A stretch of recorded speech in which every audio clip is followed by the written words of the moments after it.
Oh, have you ever wondered what would happen if, tomorrow morning, you woke up to the news that the Russia-Ukraine war was over?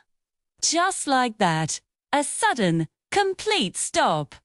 It's a powerful thought, isn't it? This isn't about predicting the future, but about exploring a hypothetical. What would that first day of peace actually look like? Let's imagine it together. The first thing to hit would be the global media explosion. Every news channel, website, and social media feed would be dominated by this single story. Initial reports would be chaotic, filled with speculation. Was it a ceasefire? A surrender? A comprehensive peace treaty signed overnight? The world would be desperate for details, and journalists on the ground would be scrambling to confirm the reality. We'd see split-screen images, anchors in polished studios on one side, and on the other, raw, unfiltered footage from Kyiv, Mariupol, or Donetsk. Simultaneously, financial markets would react with breathtaking speed.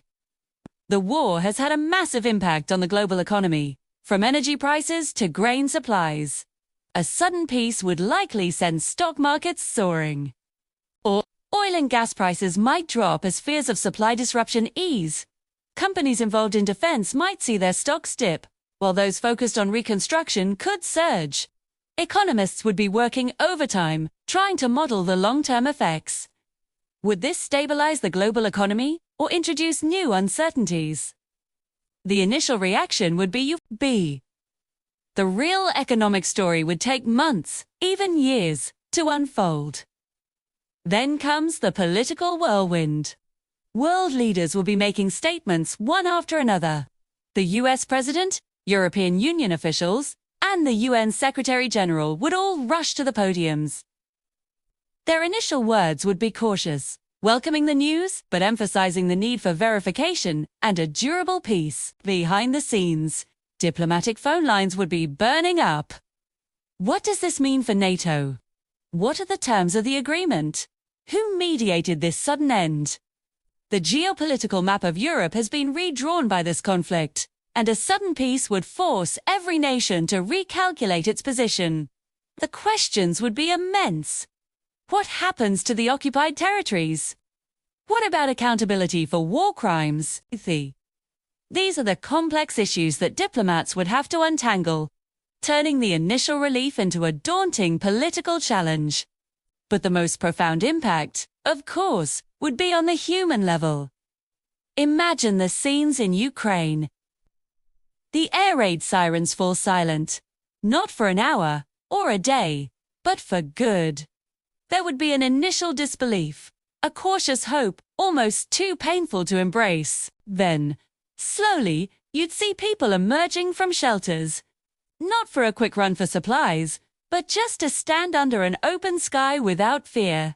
Phone calls would be made, tears of relief shed for loved ones on the front lines, for family members in other cities.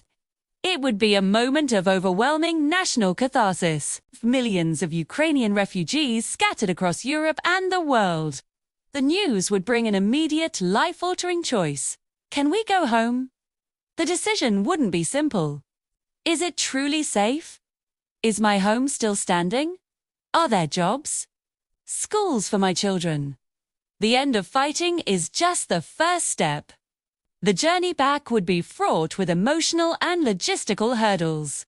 We'd see powerful, heart-wrenching stories of families reuniting after years of separation, but also the painful reality of returning to rubble and ruin.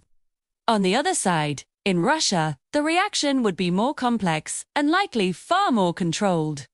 State media would frame the end of the special military operation according to the official narrative. It would be presented as a victory, a fulfillment of objectives.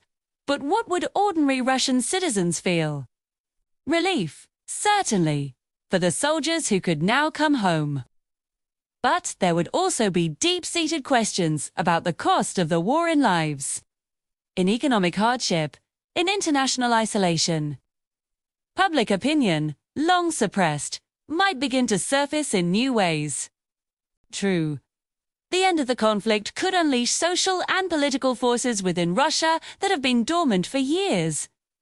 The next phase would be the colossal task of reconstruction. The scale of destruction in Ukraine is staggering. Rebuilding cities, infrastructure, and lives would be a generational project, requiring hundreds of billions, perhaps trillions, of dollars. International aid would pour in. A Marshall Plan for Ukraine would likely be established, with nations and corporations pledging funds and resources. This would create a different kind of frontline one of construction workers, engineers, and humanitarian aid groups working to literally rebuild a nation from the ground up. However, peace doesn't erase trauma. The psychological scars of war run deep. First soldiers on both sides, returning to civilian life would be a monumental challenge. Post-traumatic stress would be a national health crisis. For civilians who have lived under bombardment, lost loved ones, and been displaced, the healing process would be long and arduous. We would need a massive global effort to provide mental health support. The silence after the guns stop is when the internal battles for millions of people truly begin. Thinking about a sudden end to this war reveals a crucial truth. Peace is not just the absence of fighting. It's a complex, challenging, and active process. The end of the war would be the beginning of a new, incredibly difficult chapter. It forces us to confront the immense work of rebuilding, reconciliation, and justice that must follow. It's a sobering thought experiment, but also a hopeful one. It reminds us what's at stake and why the pursuit of a just and lasting peace, however difficult, is one of humanity's most vital endeavors. War, do you think would be the biggest challenge or the most surprising outcome if the war ended tomorrow? Share your thoughts in the comments below. It's a conversation worth having. Thanks for watching, and if you found this thought experiment interesting, consider subscribing for more deep dives into the what-ifs that shape our world.